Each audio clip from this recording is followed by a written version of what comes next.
Hey dudes, welcome back to another episode of our Rhomas Men's Team podcast. You are about to listen to one of our prior team meetings. If you ever want to join one of our live sessions that we have every Monday and Friday, head over to rhomas.com. That's RHOMAS.com and put your email in and we will send you a live link every time we record. We generally record on Mondays and Fridays.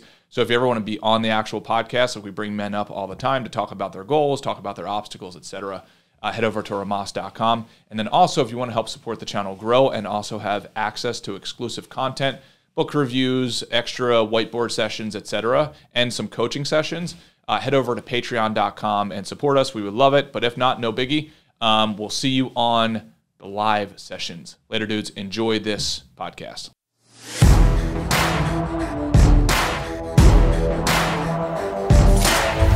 Here we are, live and recording. What up, Wes? What's up, dude? Not much, man. Just Mr. Mom, dude. That's all. Mr. Mom going on again. Yeah, I think Maya was the star of the show a couple weeks ago, man. She was. She's in her little play area, so I'm gonna see how long that lasts. She seems to be doing pretty well. So cool, awesome. Morning, dudes. Everybody on the comments. Morning. And I want to see if we can have Troy up maybe later in the show For sure. To talk about his win. And I just want to kind of give Matt credit and just the team. So Matt called me on Saturday, super pumped to tell me about Troy's win.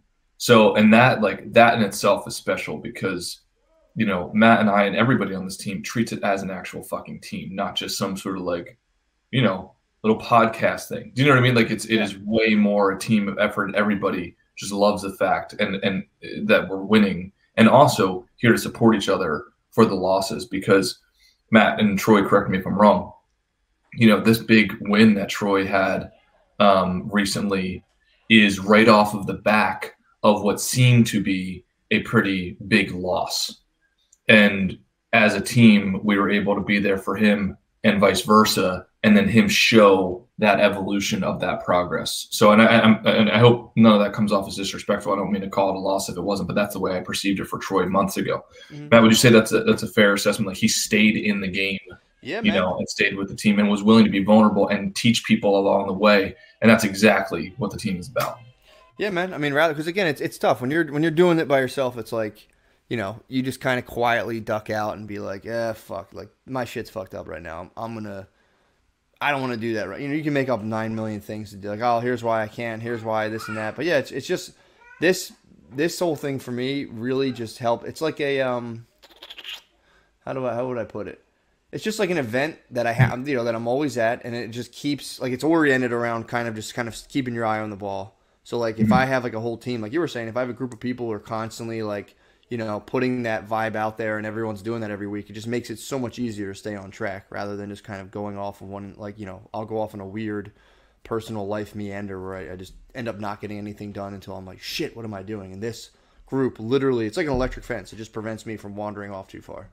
I just got a visual of you in like one of those dog collar things, like those invisible. And also so that's the first awesome thing. The next awesome thing is that you and Ray both came to me and said, hey man, like Troy just knocked it out of the park. So it's like the fact that because this is a very rare thing for men to do, it's very rare because we're usually very much independent and, it's very much a soul venture out there in the world. But it's like, you got a team behind you saying, hey man, look at this dude's crushing it. And that to me is cool. We usually lose that after high school or college sports. Like as men, we usually don't have that sort of camaraderie where people are like really rooting for you, and don't have an agenda outside of just wanting to see you win. Yeah, man, absolutely. I mean, yeah, it's one of those things too, and it's really something to, when you hear someone, and this has just been my experience, and someone's like, yeah, I think I'm going to go work overseas. In my head, I'm going, yeah, that's something I told myself too. It sounds cool, but when you see someone follow through, you're like, oh shit, okay, well, what do I have kicking around in my little cave that I might be able to pull off? And it's just like. Yep. Just pumps. It's just it pumps everyone up. It just kind of radiates out, and you're like, "Well, fuck yeah, dude." Yeah, and I don't know if the guys noticed, but I think last week I was doing some hill sprints, and they were just brutal, just brutal. And so I'm trying to change my mindset a tiny bit. I don't want to lose it completely, but I put in there this is for my teammates because I normally think this is for my enemies. And I mean that. Like when I see other people, just like you're saying, Matt, like when I see Jake showing up every day, losing 30 pounds, or I see Jordan doing the same thing, et cetera, Troy, all of these things, Ray, everybody, Gunther, and so on and so on and so on, that inspires me. Like Matt, you're exactly right. It forces me. It's like, okay, well, what area of my life can I use what Gunther's using or be inspired by him? You know, so like just as much, and I literally mean that this is for my teammates. So when you guys and you, Matt, and everybody else go out and produce something, like that's just as much for the team as it is for you, if that makes sense. Yeah, absolutely, man. I think I personally feel like that's just, you know, it's healthier. That way you're not, if you're conjuring up hatred to feel your, like, you know, obviously if you think All about the time, your bro. it's hatred. You're All the conjuring time. that up. It's just, you know, again, it's like squeezing a cactus. It's like, it's going to hurt. So it just fucks you Yeah. up. But yeah, if you can really do that, I feel like you can get the same motivational benefits, honestly, out of being like, I'm doing this for the squad. And it's, for me, I think it's even more of a motivator. And you know, you're not, again, you're burning kind of a cleaner fuel source. So. Mm-hmm. Yeah, no, I can definitely understand that. I mean, the I'm not enemies are there, emotional. dude, and they will perish. Enemies for sure. are there. Enemies are there. But yeah, I totally, I agree. I think it helps. I was listening to, I was listening to YouTubes of C.S. Lewis, who, you know, the guy who wrote The Lion, the Witch, and the Wardrobe. Mm-hmm. So I was listening to different things he was talking about, and there was I think he was talking about, I think it was Christianity, and he was talking about how one of the, and I was actually curious what you thought about this, because it was like, the whole idea is to, because a lot of times people are like, with any kind of like, I guess like, let's say spiritual, or even just like, you can but say like, you know, it can be in like you can be civic minded, which in my opinion is almost the same thing, of like thinking about like your friends, your country, your community, blah, blah, blah. Same thing. But the idea was like, you know, say like you're at a party and, you know, you want to, there's dancing as well as you can. And then there's dancing to be better than the other people in the room. And he was like, basically talking about a Christian mindset. And he was like, you know, at its like root and its essence, without all the dogma, he was like, the idea is to just do things the best you can, rather than being like, I have to be better than this person. It's like, okay, you can do that, but you know, they're like, that's he was basically saying how that can often lead to kind of like destructive behaviors and blah blah blah blah. Pretty cool. Yeah, I think, and where I kind of live is in that gray space. So my default is I just want to do it better than everybody. Like that's my default, 100%. Sure. But when I'm good and I inch myself just slightly off that, which is I want that ultimate competitor, because if I just go against like a version of myself, I find that I don't go as hard, because the version of myself that I'm working against doesn't know what it doesn't know. Like I'll give you an example. When I was first starting out in finance, I thought I was crushing it and I was working, but then my buddy told me his brother was working 100 hours a week. And I was like, oh, I didn't even know that was a thing. Like, so if it wasn't for him, then I started doing it. And it's like, now again, like, you know, it's not to get distracted by the number or anything like that. It's just like, that was a work effort that I didn't realize existed. And if it wasn't for him in a good way, a competitive way, it's like, oh, okay, then I start doing it. So I try my best now to look at my enemies and my competition as like a stronger version of myself, for them to expose that weaker portion of me, so I can like kind of forge it in steel, if that makes sense.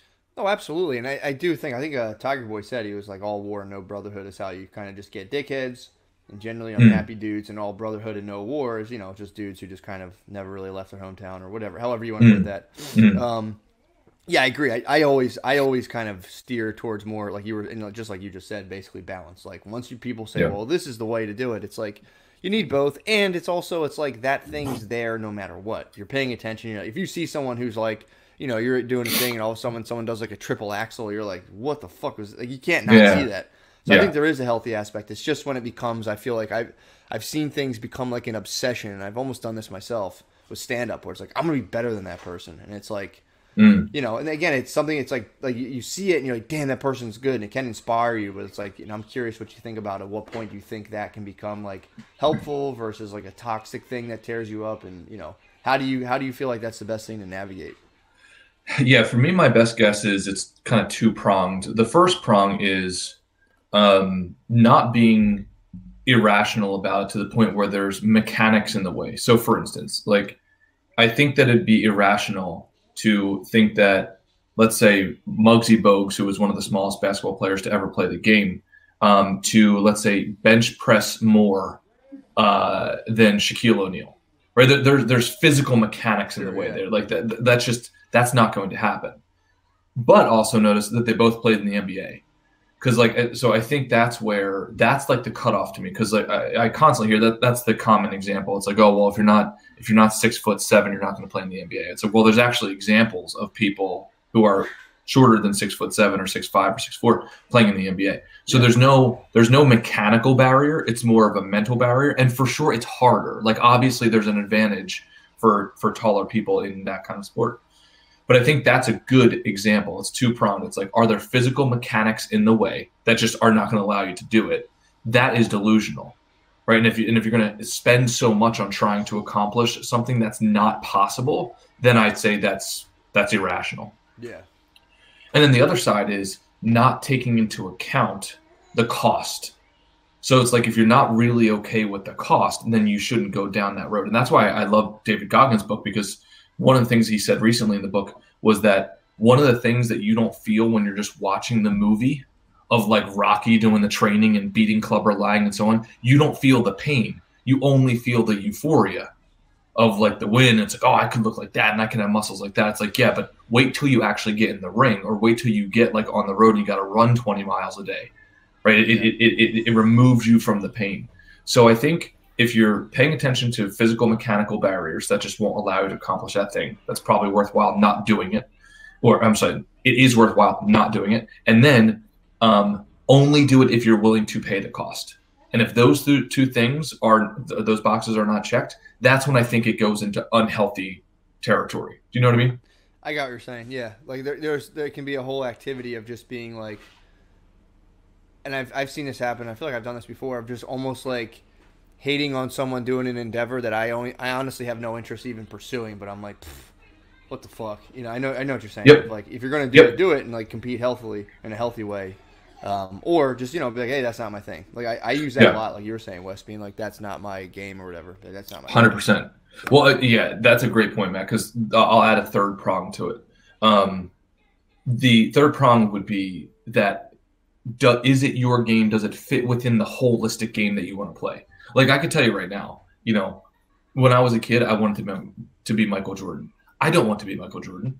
Sure. Right. Like I love Michael Jordan, but like the divorce, like all that other stuff, like I don't want, and he even said in his last documentary, he's like, I can't go out of my house. I don't want that.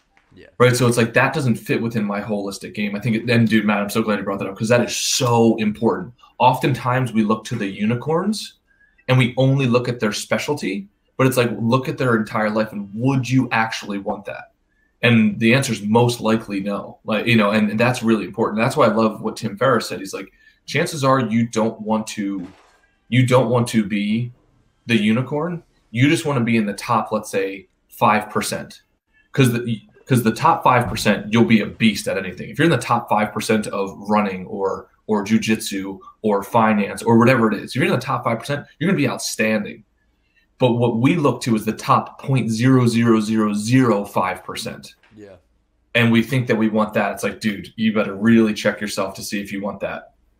Yeah, dude. I totally agree, man. You know, especially that's kind of the it's also what's kind of blasted at you, because if you're watching TV, they're going to show, you know, like every movie is like somebody like completely shredded, completely ripped. Like all the actors are like basically people in like their mid-20s. So we're getting kind of like, you know, submerged in images of like the 0.005 constantly. So I do think it kind of can warp people's perception of like what they're up to and what they're doing. But I agree, man.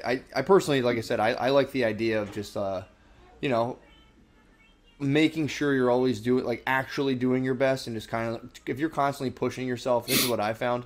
If I'm the only time that kind of like a thing I was talking about, like a bitterness sets in it all, is when I'm not pushing myself out of my comfort zones.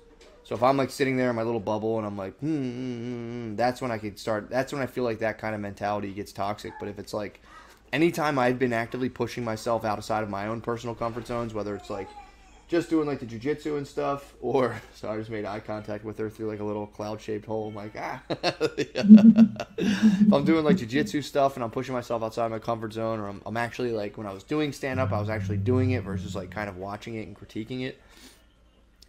When you see someone who's like really good at a thing, it almost just makes, for me personally, it like makes me smile. I get like an awe feeling where I'm like, wow, I didn't know that was possible. But at least I know I have a, I could say I have like a clean conscience that like I'm at least trying to do this thing. Does that make sense? Oh, 100%. It changes that experience where you're like, well, I'm actually doing it. Yeah.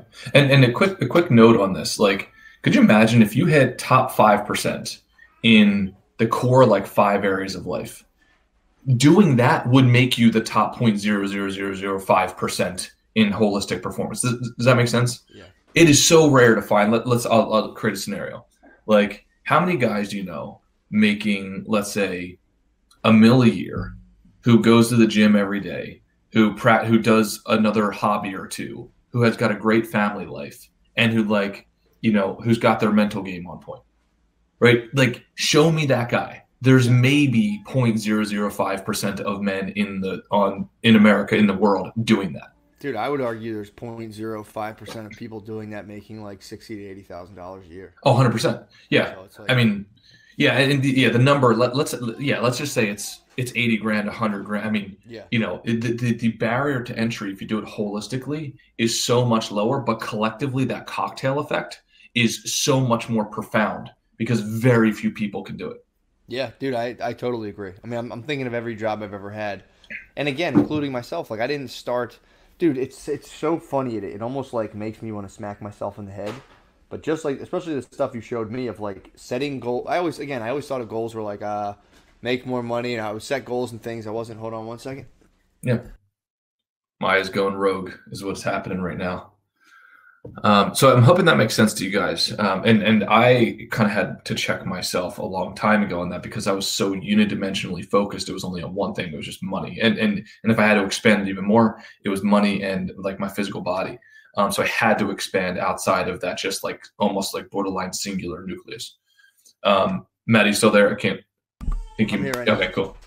Maya, okay? She go rogue? Nope. I just got some relief. So. Oh, it's Claire there? Popped in real quick. Now Brittany popped in. Oh, cool. Dude, I'm sorry. What were you saying? So we were talking about holistic performance and setting those holistic goals. And you said how when you and I originally talked, you thought just goal setting was make more money. Mm-hmm.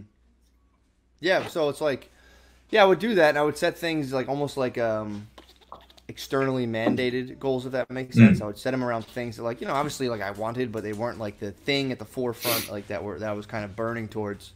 And then you do it and you're like, man, that doesn't really work. But it was so funny to set them in things. I didn't know you actually could set them in things that, like, as basic and fundamental as like family and health. And I would also argue too, they have this almost ripple effect where it's like, and I'm curious what you think about this, but it's like, say you are at a job, you're frustrated professionally, and you think like all your focus needs to go around professional stuff. But I would argue that if you were to be like, all right, like that's an issue I'm dealing with currently and it's not going to get fixed overnight, let me tackle all of these other areas.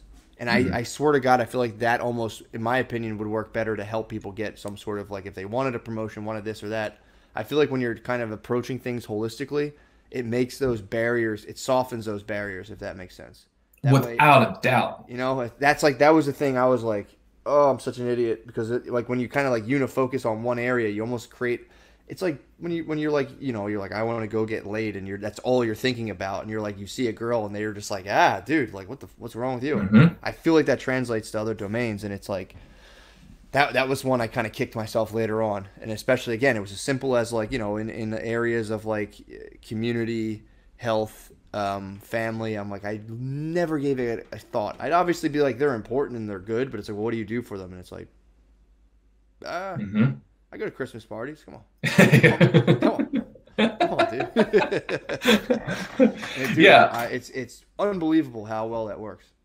Oh, dude, it's crazy. I mean, and if you look at a guy like, let's say, Kobe Bryant in basketball, one of the reasons he was such a killer at the game was because if let's say his 3-pointers were off, well, he could still kill you with a mid-range jumper and his layups and foul shooting. or if the foul shooting was off, then those other 3 were on. Having more of like a Swiss Army knife approach to life is, in my opinion, way more important than being singularly good at one thing. Yeah. Right. I think we all inherently know that, but because the way our economy has grown in a certain way, and really like it's really rewarded being singular focused and like special delivery or special skill set to the marketplace, especially because of the Industrial Revolution. Like you're only supposed to do one thing. I think that's where as humans we started to get off course. But we all know that the guys that we really admire are the Renaissance men. The guy who can like go out there and crush it in the battlefield of work and then come home and be a great father, or come home and fix the sink, like come home, like do all of those things holistically. That deep down we know that's what we really want. For sure. And I feel like, I feel like it's almost communicated in a lot of movies that like when people have that kind of fanatic focus and they like disregard the other aspects. I mean, there's a million movies about that thing particularly, that it just kind of creates kind of someone who's pretty miserable, which is always miserable for everyone else. But yeah, dude, I could literally wake up and like write that on a whiteboard every day. Just like it's like you almost need to constantly remind yourself. So the other dude, here's another thing too, and I think it goes in hand with this. So I've been, because it's like whenever I read audiobooks, there's always subjects that I just start to gravitate towards. And you read a book on one subject and it like mentions another book, and you read that book and you kind of go down like a sort of a wormhole. My current reading has largely been based, and it's funny, I was talking about this yesterday at the Church of Dogology. So I was studying psychology, and there's like this weird overlap between psychology and spirituality, and there's like there's a ton of psychological benefits that science shows towards having some form of like ground core beliefs, and you can literally call it that. In terms of like what it means to be like spiritual, quote unquote, is just do you have any kind of organizing belief system? But so I've been reading a ton of different stuff, and there's this one thing called like tapasana, or just tapas. Like the definition of it means straightening by fire. So it's the idea of like kind of like really putting your I love that. I just love the term, but it's like the idea of putting your feet to the fire, specifically around areas of desire in your life. And like little like oral gratification, like do I want to eat brownies? Do I want to have this? And I've been like slowly applying it to a bunch of domains, dude. It's been like pretty cool, and like real like little stuff like and it's like what I would say is like there's things you do that like I'll like listen to audiobooks on my phone before I go to bed. It's not a bad thing. It's like it's pretty innocuous as far as anyone's concerned. But like that slowly gravitates towards like then I'll like kind of like watch YouTube videos. Now like I'm doing a thing I don't want to do, which is stare at my phone and then go right to bed. And the reason I usually like to listen to audiobooks is because it's like if I have like a busy day, I need to unwind. It usually kind of takes the edge off. And I'm not saying like there's nothing wrong with doing that, but the idea that the tapas idea is like, well, just like whatever that feeling is, just subject yourself to it, over time and see what happens. And it's funny because tapas is like they're also like a delicious small dish you can share with friends. Yeah, so Ray's comments over there. I know. Yeah. So I like, dude, and again, I've been doing it with like the sweet treats. Another realm of it is like when I'm kind of like I feel like I want to say something, but I kind of suppress it. That's another realm where it's like no, just get it out there. And the phone one, like those three alone, have been, dude. It's like it's been pretty cool to do. Just subject yourself to feelings and kind of just like let it ride. And the idea is over time you kind of strengthen your kind of your like inner core or whatever that is. But dude, just like doing the phone thing, I've been waking up feeling like totally refreshed in a way that I haven't in a while. And it's like I was getting the 8 hours. I was doing it, I was doing it correctly, quote unquote. But I personally feel like there's a huge difference in not staring at your phone screen right before you go to bed. It's pretty cool. Yeah.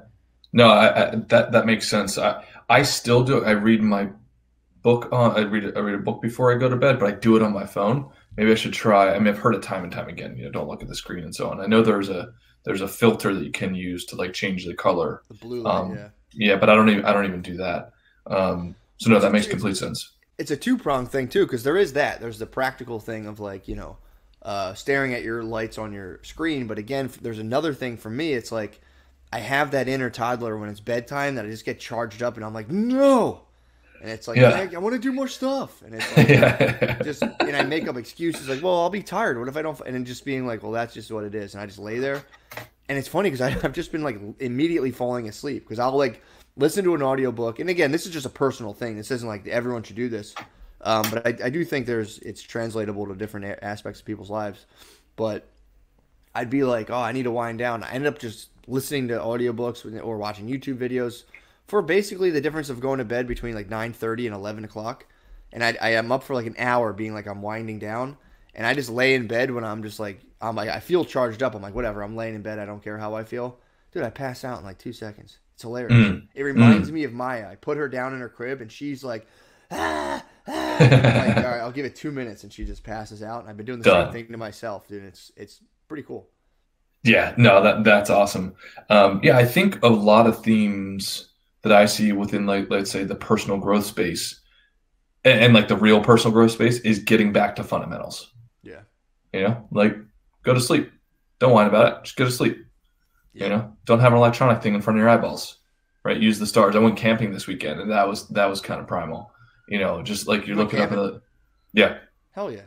Yeah, it was terrible. So, but no, I'm just kidding. There was a decent amount that was good about it, but sleeping in the back of an SUV, it was just the geometry didn't really work out that well. But like the night, like as the night got darker, like, oh, this is what nighttime's supposed to be. It's not supposed to be a whole bunch of lights around you. It's like, oh, you see darkness and then you see the stars and the moon, and that's it.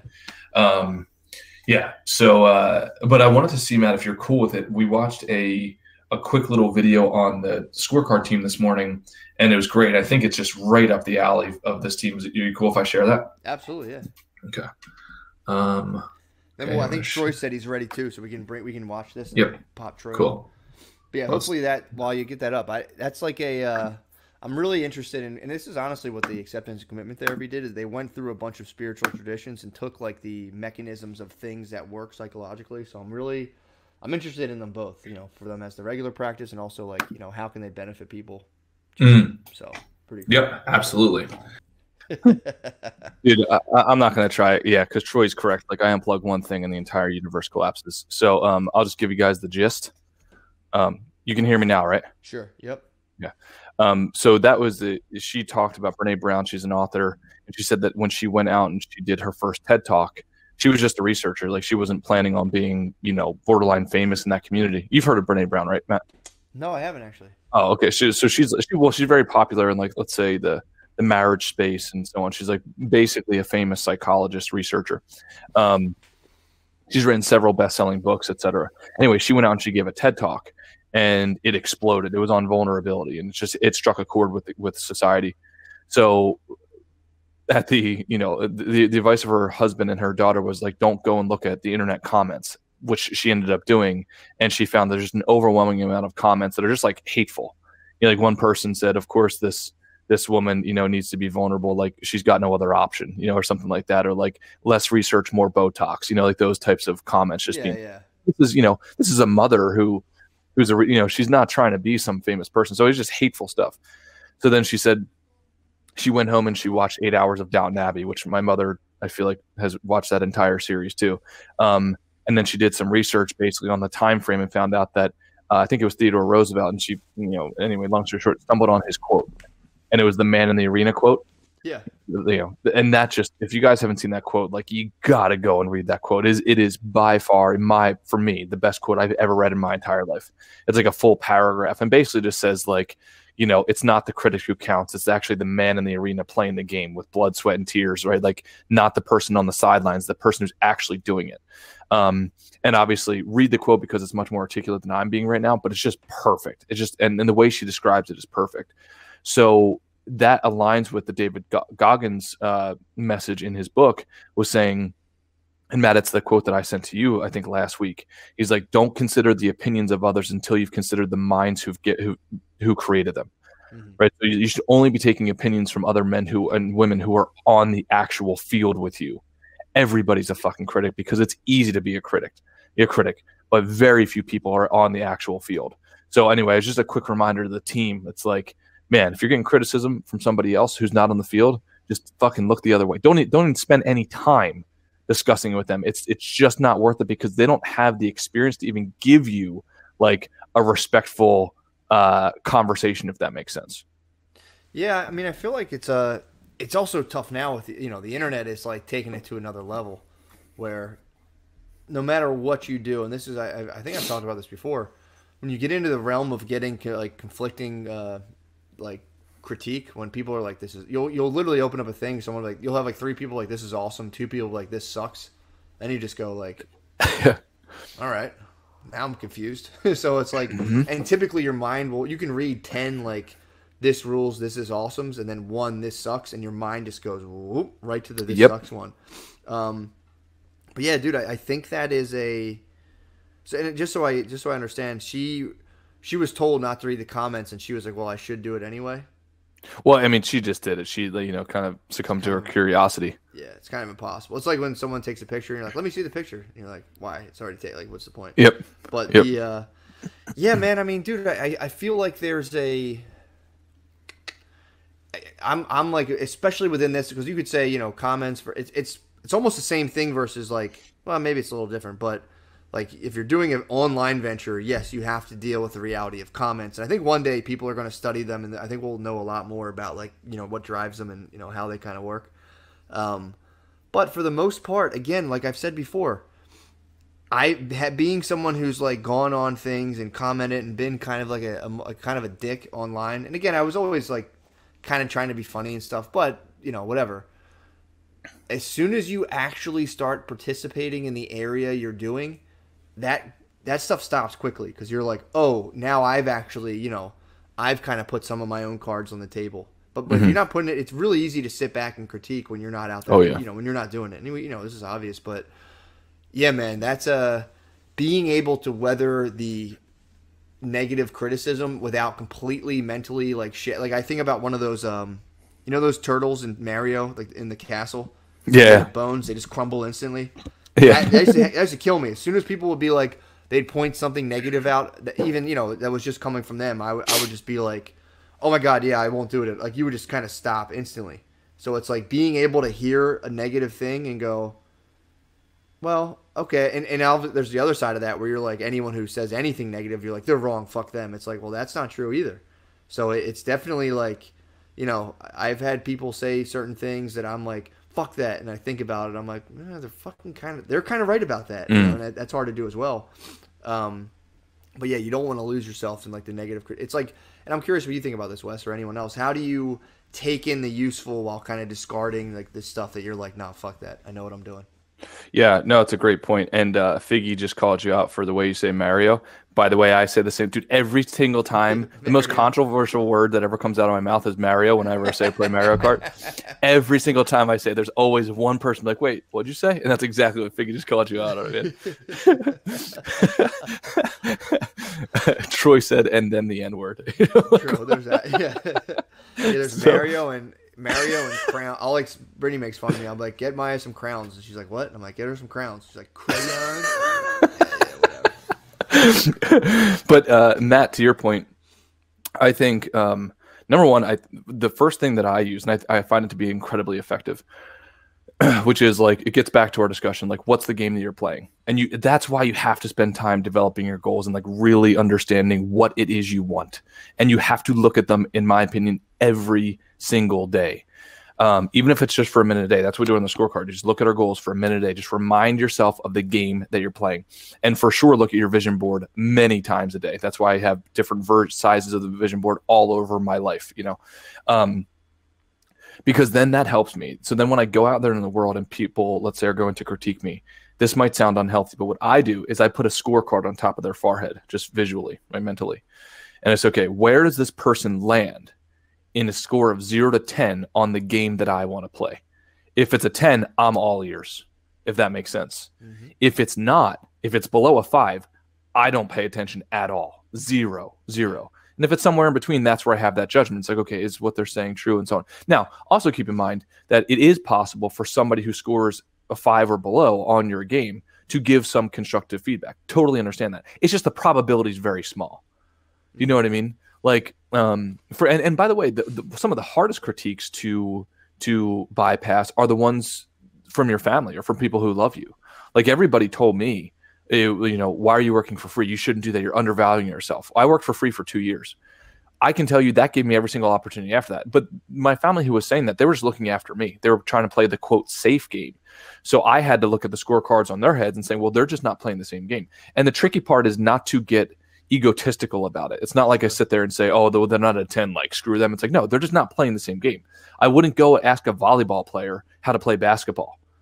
Right? Like if a volleyball player gave me a critique on my shot, he said, hey, that shot didn't go in. Why don't you try this? It's like, well, you don't even know. You've never played the game. You have no idea. Like that shot just didn't go in because there's a certain percentage of shots that are not going to go in. Yeah. You know, so that's, does that make sense? That's how I kind of orient myself around it. You're not stripping them of all like human value. You're just saying like, here's something I'm up to. And it's just, I don't want to take your advice in this domain because you don't have any experience in it.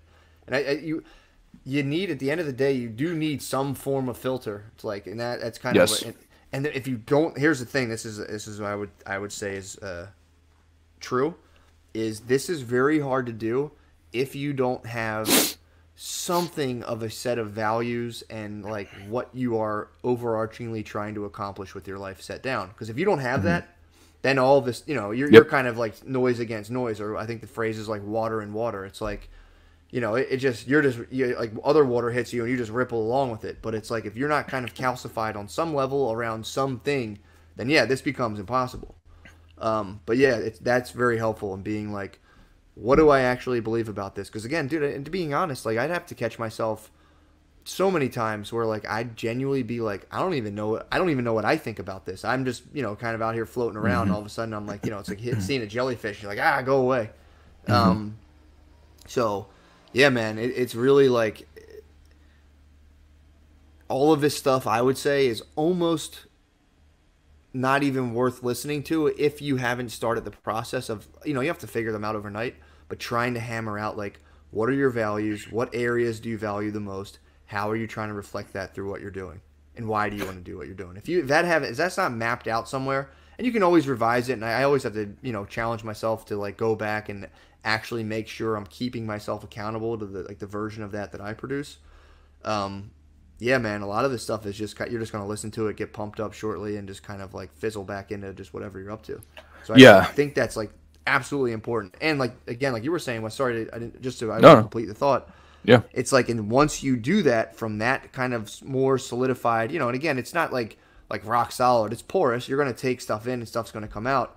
But then you're able to really judge whether or not that critique is, like you were saying, you can just be like, no, not right now. And again, it's one thing if you dismiss it and it comes back somehow into your head, then like maybe there's some validity, because like otherwise why would you be thinking about it again?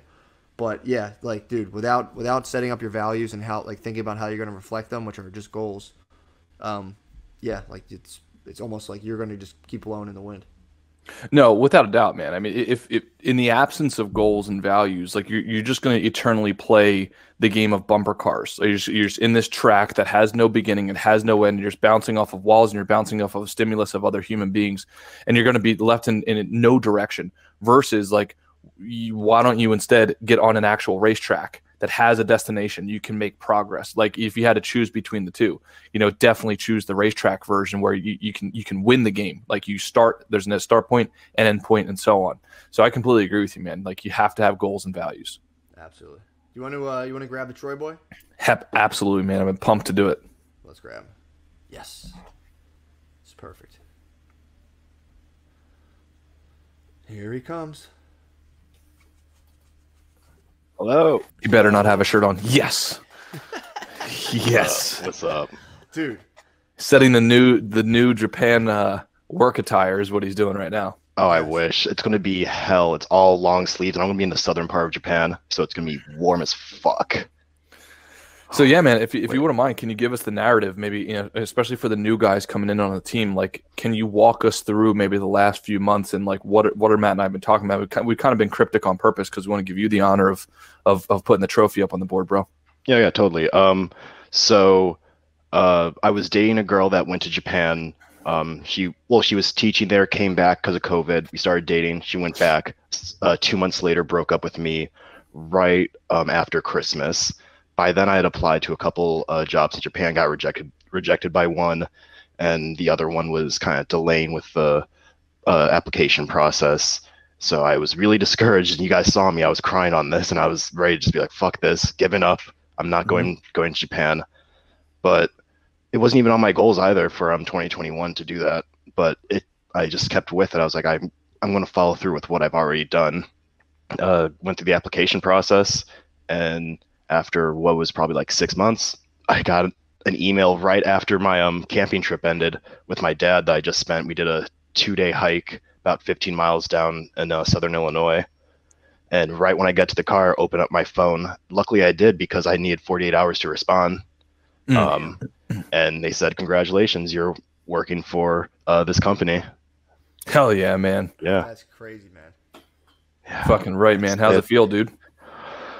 I didn't realize weight has been lifted off my chest in so many ways. Things have changed for the better. I'm going to be in a country that I've loved since I was a kid. I've wanted to be there every single day since I was like an 8-year-old. Went there in high school a couple times, kind of fell out of love with it because of college just beating me down with horrible classes of like, just, it wasn't fun. And I didn't feel like I was engaged with Japanese anymore, but now it's coming back around as like a love in my life. And it's all thanks to this group, honestly, because I was ready to give up right at the end when he saw me in December. Fuck yeah, man. Do you mind if I say some things about the situation? Go ahead. Dude, well, number one, great fucking job. I mean, like, this is what movies should be about. It's like, it's not all sunshine. In fact, it's very little sunshine for a lot of the road, and then boom, all of a sudden you keep on working it. But from what I saw of you, number one, you had a devastating event happen. Number two, if I remember correctly, you showed up immediately on the team. You were vulnerable, shared your story, allowed feedback from the team, but then also by you being vulnerable, you gave that narrative out to the team, because I guarantee you other people have felt that or were feeling that at the time of like something they were going through. So that's fucking awesome, because you weren't being selfish with your own shit that was going on.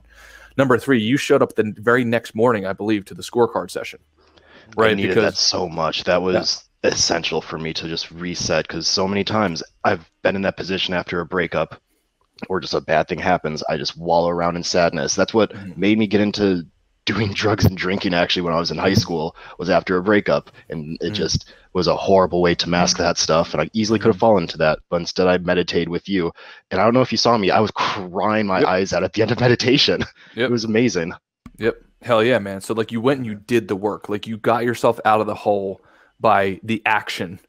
Right. So like, that was fucking awesome. And then you stayed showing up. And what was really awesome was like, you go through this period of life and you're like, well, I need some money. And then you take the advice of like, I'm just going to go out and I'm going to fucking go provide value to the community in return for money. And like, that to me is a super awesome part of your narrative, because you were shoveling snow, all that stuff. Please go ahead. That is blossomed into so much more work. I have a landscaping gig for the entire summer at a law firm and their personal house. One of the people that works there, I babysit their kids on Fridays now, some extra money there, and they let me use their sauna now. It's just so many things have just come because of this. Dude. Of all these things. So imagine that versus, just going out, getting kind of crunk and being like hungover all the time and being like, this is bullshit. This sucks. You know, forgive me for saying crunk, but I just show your age there. And that's the thing, Matt, that's the thing, dude. Like, that would be right. Yeah. Right. Like, that version is right, technically. And also the version that Troy did is right. So it's like, which right do you want to be? Exactly. Right. Do you want to, now, the one right comes with some pretty severe negative consequences. The other right comes with some pretty severe positive consequences. Money in the bank, like, your fitness game's on point. Now you're going to a country you've always loved, opportunities, who knows what the hell you're going to get into. Right. Like you, dude, you responded brilliantly through this whole entire thing, man. Thanks, man. Hell yeah. It just sucks. The only negative I see right now is that I won't be able to be at these meetings live. That's the only thing. But part of the process, bro. This group has been just the fucking best. It's the fucking best, man. You guys have done some amazing things with this, and I told Matt earlier during Church of Sacred Dogology that him playing around with his friend in the basement has led to so many different things. And just like, thank you, man. Matt and Wes too. You've gotten my shit together, and so, oh my God, I'm like, Jesus Christ. Hey, man, we appreciate you saying that, bro. Like, that's a cool thing for you to say, but like, honestly, just as much credit you're giving Matt, me, whoever, like, it's because of effort from you and dudes like that make it all work. 100%, man. For sure. Thank you. Just Hell yeah, thank buddy. you so much, guys. Yeah. I don't have much else to say, but Well, shit's just one working out. question, man. You're so good at babysitting, they let you do it without a shirt on. I don't know how the hell that works. Oh no, that would be no. Just No. I'm going to be a model citizen from here on out. I'm going to be, when I go to Japan, it'll be really nice because they have extremely strict drug laws, so I will be sober no matter what. Like, Sure. it feels great that I get to live that life just in a place that it's going to be warm. It's going to be so nice. I'm just so excited, guys. Oh, I'm man, so that's fucking awesome. excited. That's awesome. Fucking right, man. Hell yeah. Oh, and also just to put it on your list of wins, then you started a running competition for the dogs. I mean, like, Oh yeah, I need to fix some stuff with that. I'll do that later today. I think if we do the Under Armour app next month, it keeps everything right there, and we can all have all the numbers. Yeah. But I've been running. I haven't logged them, but I'm gonna send you. I'll send the log towards the end. But Yeah, I think sure something's figure up that with the logging. I don't know if there's like a limit to sizes of Google Forms, how much data they can save, because for some reason some people can't post. So I'll just figure that out today, though. I was during the week, celebrate a little bit with some people I haven't seen in a long time, actually, and they welcomed me back with open arms, which was really cool, because I was in a bad spot when I wasn't talking to them and kind of just cut things off. And it was the people that I talked to you about months and months ago that I like kind of phased out with being kind of, and I did some evaluation of myself and realized in the spot that I was in, I could get over a lot of the things that we had issues with, and also brought that up to them, which actually helped a whole bunch. And I feel like we're just friends again. It feels nice. It feels nice to build these things again. hell yeah. Following a dark cloud, like the cloud's gone. I could take care of a lot of things, and I'm just trying to be more positive now because of all this stuff, because it just feels nice. Fucking right, man. And it's cool too, because if for some reason fate deals you another dark cloud, you've already navigated it. So you're like, all right, yeah, I know how to get right through this. Oh yeah, and the tools that this group has brought forth has changed everything for how I react to things too. I don't even react; it's a response. I now am able to properly respond to things. I'm not freaking the fuck out. I'm not losing my mind. I don't have to like pee myself or something. Just Yeah, that's both of us, you and me both. Hell yeah, brother. Well, Troy, dude, it's been an honor, man, fighting by your side, and thank you so much for fighting through everything and teaching all of us how we can live, man. I appreciate that, bro. Thank you very much. So much. All right, peace. All right, Wes. Well, That's what it's all about, dude. I can't think of a better note to go out on. Yeah, hell yeah. Well, good luck on dad duty, and I'll see you on Friday, brother. All right, man. All right, later, dudes. Later on.